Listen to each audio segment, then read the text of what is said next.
South Korea strongly condemns China's reaction to Yoon's Taiwan remarks. 5,000 new Taiwan dollars vouchers for foreign tourists from May 1st. Flash of light above Kyiv sparks buzz about falling satellite. Common cold shields children from COVID-19. Turkey's soft-spoken Kamal Kilik Durlu takes on powerful Erdogan. Egyptians complain over Netflix depiction of Cleopatra as black. Ukrainian vodka producers toast a rise in global sales. Meta opens up Horizon Worlds VR app to teens.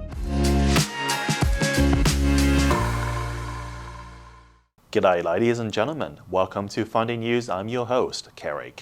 The day is April 21st and let's begin with our top stories. South Korea said on Thursday it summoned China's ambassadors to protest at Beijing's criticism of South Korean President Yoon Suk-yeol's remarks on Taiwan.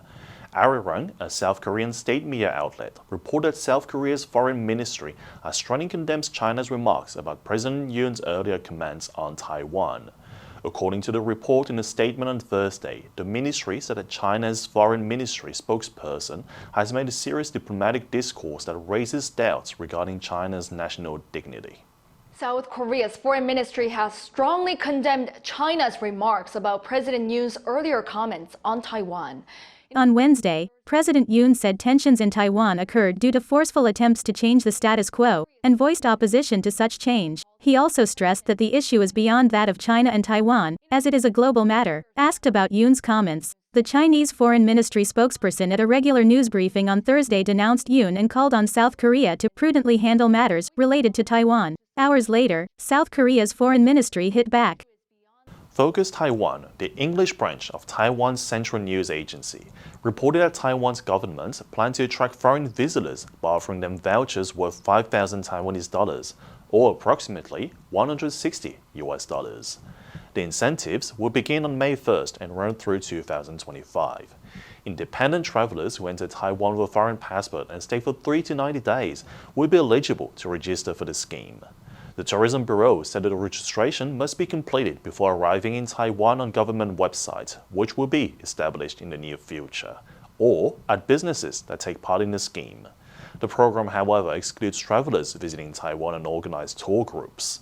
500,000 tourists are part of a $175 million campaign. According to the Bureau, half of the 500,000 new Taiwan dollars 5,000 vouchers will be handed out this year to independent travelers, who can win the vouchers in lotteries when they arrive in the country at one of Taiwan's 4 international airports. The winners will be able to choose how they spend the 5,000 new Taiwan dollars, either in the form of a pre-stored payment card, or vouchers that can be used to pay for accommodation provided by licensed hotels and private providers, such as homestays or B&Bs. A flash of light lit up the night sky above wartime Kyiv on Wednesday, prompting speculations that a crashing satellite or even aliens might be responsible. The Kyiv City Military Administration, citing what it called preliminary information, said it was a crashing NASA satellite. A NASA spokesman denied this, saying there appeared to be some confusion over an earlier announcement the agency has made about bringing a retired satellite out of orbit in the early hours of Thursday morning. A flash of bright light that lit up the night sky above Ukraine has led to confusion and speculation about what caused it. 4 short video clips posted to a Telegram channel by journalist and blogger Anatoly Ishari showed the sky suddenly illuminated by a bright light. In one clip, a flaming object appeared to be crashing to the ground. The footage prompted several memes about aliens and unidentified flying objects. Presidential advisor Andriy Yermak had posted an emoji of a UFO. The Ukrainian Air Force, responsible for trying to down missiles and drones fired by Russia, said a satellite or a meteorite could be responsible. During the COVID-19 pandemic, researchers observed that children and teenagers who contracted the virus exhibited milder symptoms compared to adults. Researchers from Karolinska Institute found out that children's memory T cells generated by common colds can react to SARS-CoV-2, potentially explaining the mild COVID-19 symptoms. The memory T cells responses to coronaviruses was observed to develop as early as age 2, with reactions being stronger earlier in life and weakening as individuals age. The problem now is those illnesses share some of the same symptoms as COVID-19. So, research group leader at the Department of Laboratory Medicine, Karolinska Institutet, Annika Karlsson, said, "Our findings show how the T-cell response develops and changes over time and can guide the future monitoring and development of vaccines." Postdoctoral researcher Marion Humbert said, "Next, we'd like to do analogous studies of younger and older children, teenagers, and young adults to better track how the immune response to coronaviruses develops from childhood to adulthood."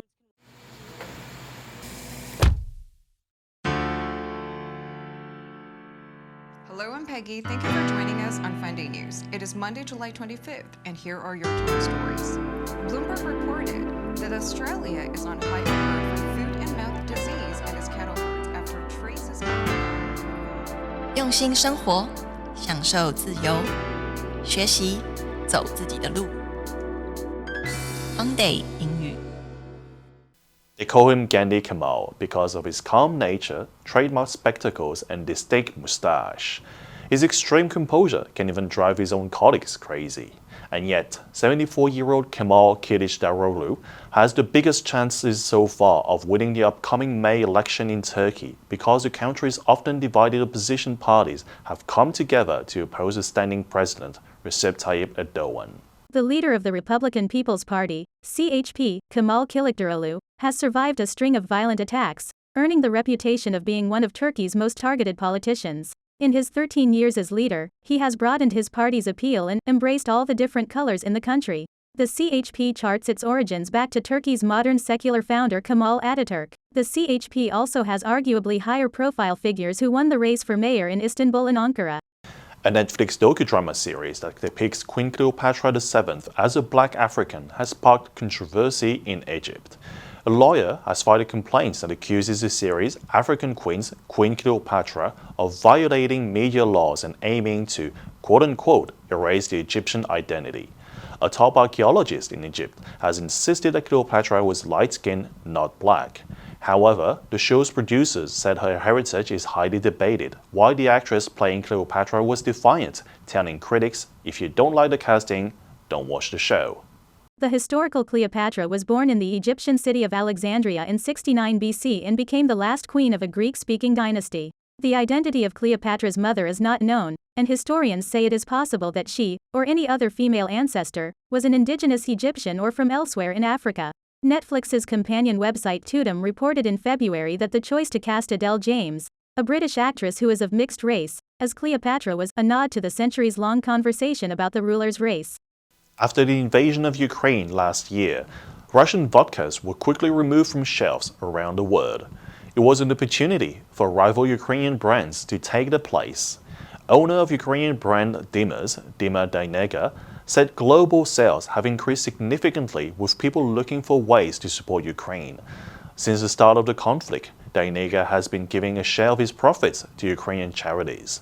Another Ukrainian vodka brand, Zokova Unity, opted to add a Canadian distillery as sales had improved.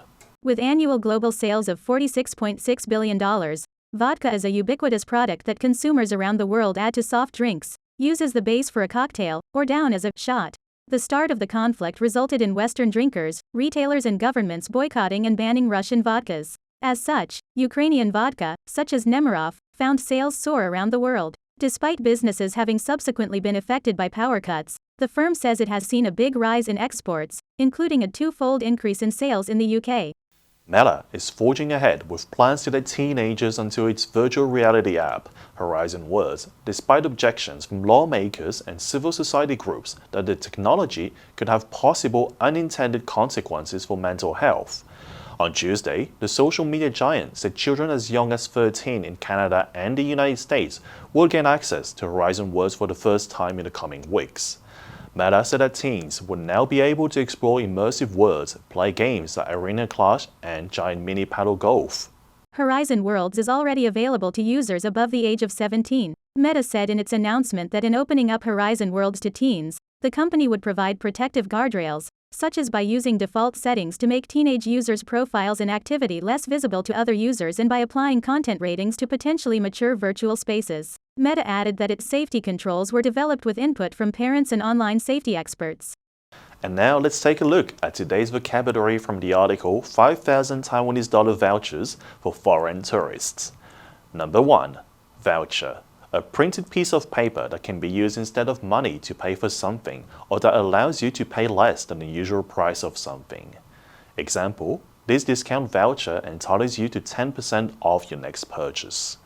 Number 2, incentive, something that encourages you to do something. Example, there is no incentive for people to save fuel. Number 3, scheme, a plan or system for doing or organizing something. Example, under the new scheme, only successful schools will be given extra funding. And that's all for today. Be sure to tune in to Funday News from Monday to Friday and click the link below to join Funday for free. I'm Kilik, your host. So long.